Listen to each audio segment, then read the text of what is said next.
Hi friends, welcome to Karthik Telugu news. ఇవాళ LPG gas గురించి ఒక ఇంపార్టెంట్ అప్డేట్ న్యూస్ అయితే రావడం జరిగింది. దీని గురించి మరిన్ని విషయాలు ఈ వీడియోలో తెలుసుకుందాం. దయచేసి ఈ వీడియోని ఎక్కడ స్కిప్ చేయకుండా చివరి వరకు చూడండి ఫ్రెండ్స్. అలాగే మా ఛానల్ సబ్స్క్రైబ్ చేసుకుని మాకైతే ఒక సపోర్ట్ అయితే ఇవ్వండి.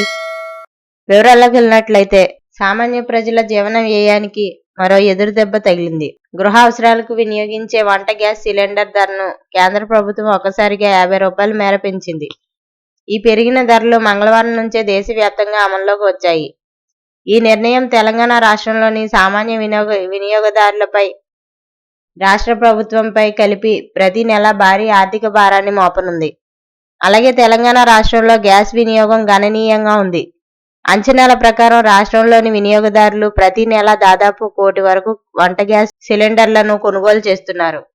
ఈ ధరల పెరుగుదల నేరుగా వారిపై నెలకు అదనంగా 50 కోట్ల రూపాయల భారాన్ని మోపనుంది. ఇది ఇప్పటికే అధిక ధరలతో సతమతమవుతున్న సామాన్య ప్రజలకు మరింత భారంగా మారనుంది.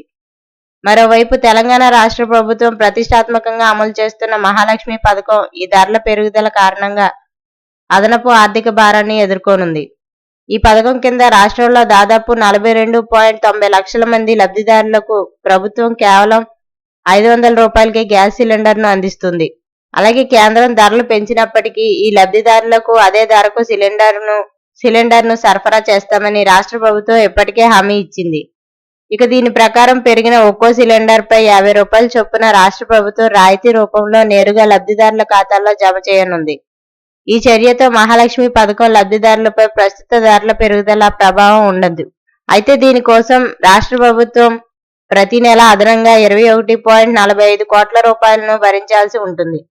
కేంద్ర ప్రభుత్వం వంట గ్యాస్ సిలిండర్ ధరను పెంచడం తెలంగాణ రాష్ట్రంలోని సామాన్య ప్రజలకు, రాష్ట్ర ప్రభుత్వానికి ఒక పెద్ద ఆర్థిక సవాలుగా మారింది.